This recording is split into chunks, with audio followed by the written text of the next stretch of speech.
Coming up on Network Africa, the United States suspends funding for various health-related programs in Kenya.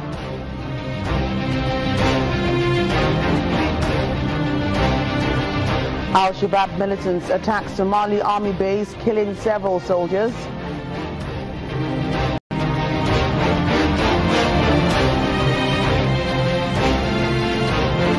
And Zimbabwe's President Robert Mugabe leaves for medical checks in Singapore.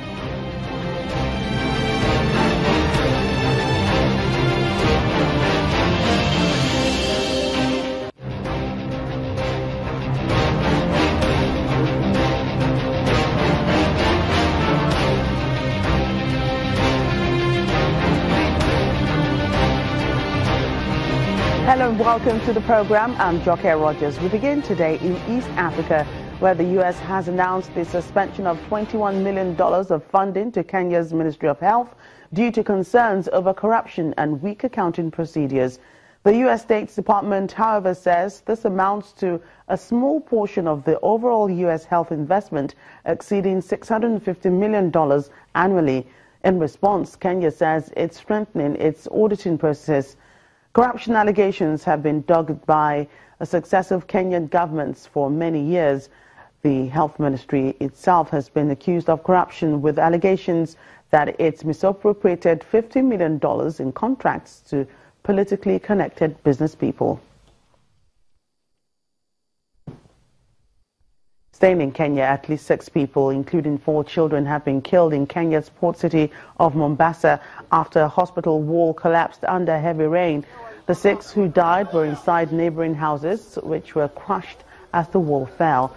Local police say the 4 children, aged between 5 and 15, died alongside their mother and a local businessman.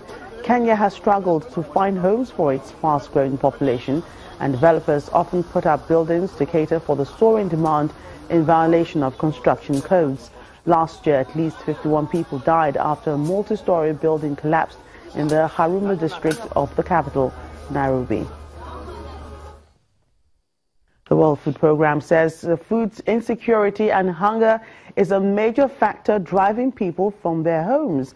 In a new report released last Friday, the WFP found that every percentage point increase in food insecurity has led to almost a 2% increase in migration. The report also highlights the complex push-pull relationship between migration and hunger. Apart from hunger, it also concludes that the act of migration itself can cause food insecurity, given the costs and lack of stability faced by those on the move. The conflict, people have to move, they have to find food, and when they can't find food, they're going to go wherever they can get it, and that's why you have migration.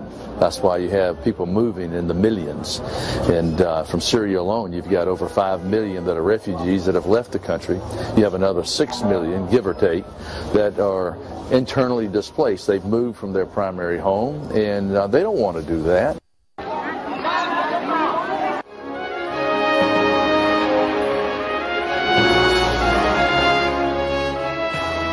In Nigeria, a mediator involved in the release of the Chibok schoolgirls over the weekend says that some of those still in captivity refuse to be a part of the group that regained their freedom.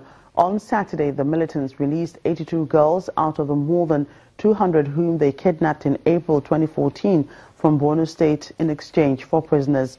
In an interview with Reuters, mediator Zana Mustafa says that some of the abducted girls had refused to go home, fueling fears that they may have been radicalized by the militants. In an aspect, we are only talking of life saving. We are able to save more than 100 lives now.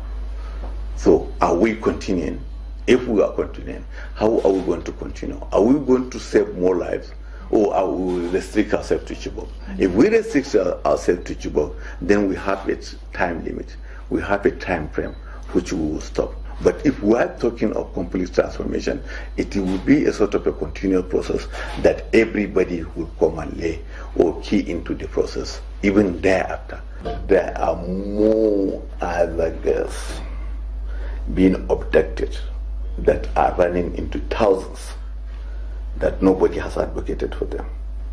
So we need to have these ones out through this process. So if you now get complete transformation, cessation of hostility, stopping the suicide bombing, you have now started attending it. By the time you've been talking to this group of people, then you should expect that there are many ones that have been coming.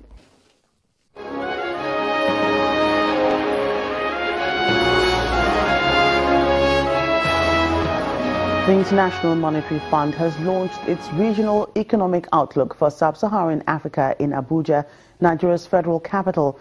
In the outlook released today, the IMF reports that the region's growth fell to 1.4% last year, its lowest in more than 2 decades.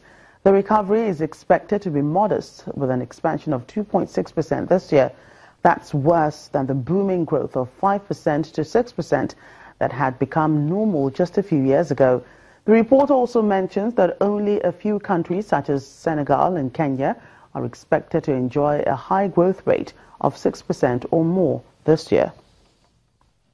We are, of course, very worried about the largest economies in the region, Nigeria, Angola, South Africa, growing as slow as they are right now, and also, particularly in the case of Angola and Nigeria, facing significant macroeconomic imbalances. I mean, we need these 3 economies to be growing, rapidly for the regional output to be where it needs to be. So, it's an issue of concern. We're somewhat relieved that growth has started to pick up, but a lot more needs to be done in Nigeria and Angola, particularly in the macroeconomic environment as I laid out. The other countries, it's more kind of fine-tuning policies. The countries that are growing rapidly, the ones you mentioned, like Kenya, Tanzania, Senegal, Cote d'Ivoire, there it's really a bit more about fine-tuning policies to make sure that they avoid slowing down, or worse still, seeing an unsustainable debt buildup. So it's making sure that you adjust policies there. In Ghana, they already were hit by of course, macroeconomic imbalances a couple of years ago, and have been looking for support. So it looks like this is spreading across the West Coast. Do you think this is a source of worry at any point in time? I think the situation in each of the countries that you mentioned is a bit different. What has, in the case of Cameroon, of course, it is in the CEMAC region. 5 of the 6 countries in the CEMAC monetary